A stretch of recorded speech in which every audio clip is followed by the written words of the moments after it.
Syedaralun harga daging sapi pada hari pertama megang jelang bulan Ramadan 1444 Hijriah di Aceh Besar mencapai Rp170.000 per kilogram. Seperti di sejumlah lapak dan pasar di Aceh Besar pada Selasa 18 Maret 2023.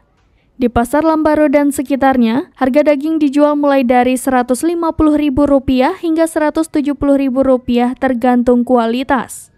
Harga tersebut mengalami kenaikan Rp20.000 dari harga biasanya. Tradisi megang di Aceh dimulai sejak tahun 1907 saat Sultan Iskandar Muda memimpin Kerajaan Aceh Darussalam. Megang adalah tradisi memasak daging sehari sebelum Ramadan, sebelum Idul Fitri, dan sebelum Idul Adha.